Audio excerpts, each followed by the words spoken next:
Pour limiter les risques, toujours plus de normes et de règlements. L'administration française, championne du monde de l'ouverture de parapluies, commence à agacer certains élus. Bernard Renès, député maire UMP de Château-Renard, fait partie de cela. Le principe de précaution poussé à l'extrême à mener une espèce de déresponsabilisation collective. Attention, on va fabriquer des élus qui vont songer surtout à se protéger, mais qui n'auront plus le goût de faire avancer leur commune. Cet excès de normes coûte énormément d'argent. Moi, je suis très inquiet sur, l'inertie qu'on est en train de créer dans ce pays, une espèce de déresponsabilisation collective. On va perdre le goût de créer, d'entreprendre et d'aller de l'avant. Tous les jours, Didier Bonnefoy, le directeur général des services de la commune de Château-Renard, doit composer avec ces nouvelles normes, repeindre les tracés pourtant en bon état des gymnases ou recycler de façon différente les résidus de l'incinérateur aujourd'hui fermé. Ces résidus sont stockés sur un terrain. Jusqu'à présent, on avait la possibilité de les réutiliser dans le cadre de travaux de voirie sous certaines conditions, mais on pouvait les réutiliser.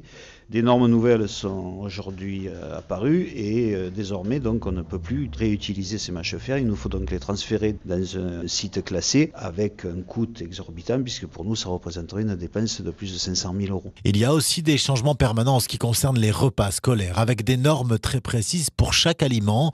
Un véritable casse-tête, affirme Bruno Terrier, le directeur général adjoint de la commune de Château-Renard. Les quantités changent, les grammages changent, les rapports entre les apports journaliers de lipides, de glucides et tout sont modifiés régulièrement. On n'a pas le choix, c'est une obligation. On perd beaucoup de temps à la préparation des repas.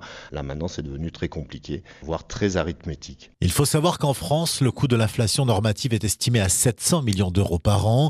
Tout est devenu tellement normé qu'il faut maintenant faire appel à une armada de juristes pour monter le moindre projet, disent en chœur les élus, qui craignent que pour 2 normes supprimées, on en crée 3 nouvelles.